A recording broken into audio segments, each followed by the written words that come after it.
Hey guys, Jonathan Graham here. Well, today I have a special model to share with you today. If you aren't aware, today is the first launch of the Spacex Falcon Heavy by Elon Musk, by SpaceX.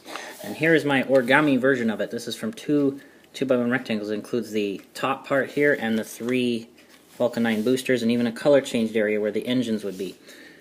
This is made, you could actually use dollar bills if you want for this. But today I'm going to be using two 6" by 3" rectangles, so this will be our finished size. It could also be used as a nice bookmark if you wanted as well. This is basically was a 6" square that I tore in half. First we're going to make the boosters, which is the bottom piece, the 3 boosters there. To make them, we're going to take our rectangle, colored side up, and we're going to fold up a small strip at the bottom, not exactly how far, well, about like that. You can kind of adjust this if you want, because this is going to make our color changed part at the bottom, which is right here, where the engines would be.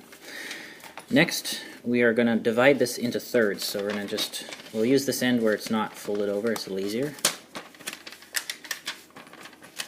And I'm going to fold it in thirds using my favorite method, which is this sort of S shape. Fold it into an S shape and line up your creases.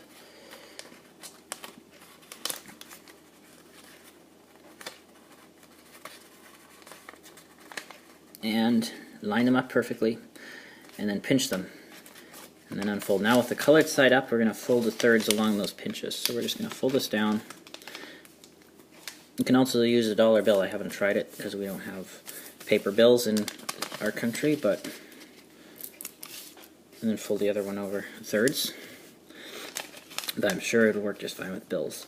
Unfold, and now we have our thirds. We're going to flip this over so the white side's up, and we're going to fold it in half. Crease it fairly sharply because this will actually help with the last step at the very end. Now we're going to turn it this way. I'll have the folded over part facing away from me. I'm going to fold this in half, but I'm only going to pinch on one side. You only really have to do it on one side to find the center. And now we're going to bring this corner to this pinch. So we're essentially folding this to the center. Make sure you line up your creases and everything. And now comes a sort of interesting fold. We have a mountain fold, and we're going to make a valley fold here, basically bringing this mountain crease to the center. So I'm just going to sort of pick it up like this, pinch it, and sort of do a little pleat fold. Make sure you do it nice and straight. This will give you a nice finished model here. Now we're going to do the same, just sort of pinch, bring it to the center, and fold along the side. And that is that side. And now we're going to fold in these sides in. And we're not going to fold them right to the center. We're going to fold them so that this point, this corner here, we're going to have to hold it this way so you can see it's going to be right aligned with this fold underneath. So if you look, I'm going to fold this down and you can see how this is lined up with the one there, both sides. And then I'm going to just continue along, and I can actually kind of see it here, so I can kind of go from the top and kind of see the fold underneath, and then fold it. And that'll give you a fairly even width for your booster there, and that'll be like one of the side boosters. Same on this side. In fact, if you go like this, you can actually see the fold underneath.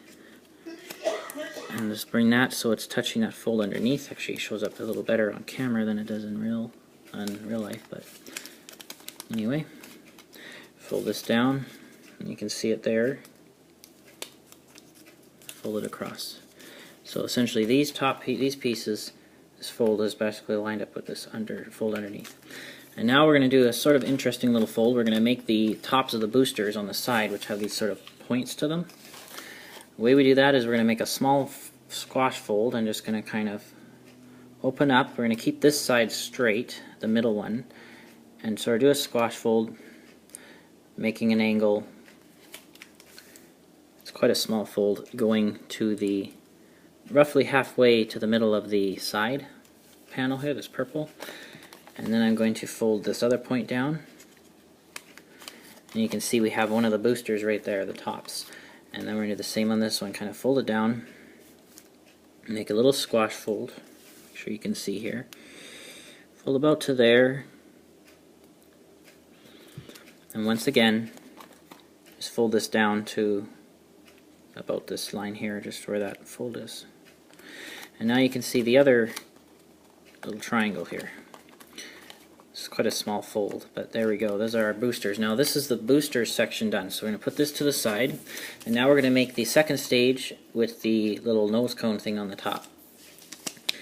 And now what we're going to do here is we're going to take our next rectangle and we're going to divide it into thirds, same way as we did the first one, but we're not going to fold any end over like the first one.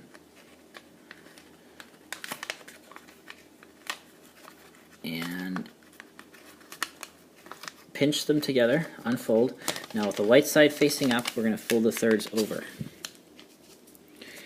Make sure you line this up so you can make a nice model at the end. And now we have it folded in thirds. We're going to keep it like this for the rest of the folding. We're going to fold it in half again. Crease it really sharply. See, it's a bit thicker at this point. And now we're going to fold these to the center crease, the sides to the middle, all through all the layers. This side you have this piece here. You're just going to treat those as one layer and fold them to the center. So we have a like this. And now we're going to unfold this one. We're going to unfold this one. Next we're going to fold in half. Again, we're just going to pinch the half mark, just like on the last one. And we're going to fold this to that pinch mark to find the center. And now we're going to fold this, we're going to turn it over now so that the longer flap is on the front. We're going to fold this up a certain amount. Now how far? Well, I'm going to make a little, I'm going to just take this corner and fold it down so that this edge is lined up with the 1/4 mark. And we just need to do this on one side. And then we're going to fold it up on that edge of that corner. And that will be our specific length that we need for the next part to work well. And then we can unfold that corner. Now we're going to fold this to the middle, and we're going to fold this in, and we're going to do a squash fold. In fact, that little corner helps a bit, but it's actually better if we don't fold it because we can adjust it a bit to make it more real, like the real one. Fold it down, and this side actually is a laser without that fold. Just kind of reach in here while you're folding these sides to the middle and flatten it down, a little squash fold, so we have almost like that kind of shape, almost like, I don't know what you would call it, but that shape from the front. And now we're going to make the top. We're going to just find the middle here again, and just, you can actually see it there. Just going to crease it a bit more. Do like a paper airplane fold. We're just going to fold this corner down to the middle line. Try to make a nice point, and then I'm going to fold these sides in slightly. I'm going to fold it in so this edge maybe touches this fold here, or a little less. Okay, this just kind of narrows the top a bit. And now we're going to just, you could leave it there and that looks fairly good, but I'm going to round off this corner a little bit here and just kind of shape it a bit, because the actual Falcon Heavy is sort of rounded, almost bullet shaped, to make this sort of bullet shape kind of effect here. And that's our second stage and our top part. So now to put this together, you can see we have this channel here where these folds are. This piece is going to slide in there, and it's fairly tight fit. So what I recommend doing is once you get this in, you're going to slide it down. How far? Well, about there. You want to have this not all the way down, obviously. You want it about there, and then just make sure these are folded in, and just kind of flatten this. In fact, it works better if you put it this way and just really compress it, or set in the creases, set in all the folds so that they fit nicely together. And at that, you have, and then you can adjust the length of this if you want to make it look more like that looks about right there. And there you have an Origami Falcon Heavy rocket, which is launching today, and hope you're able to make that one. All you space guys out there would like this one, space enthusiasts like myself. Please remember to rate, comment, and subscribe, and I will see you in my next video.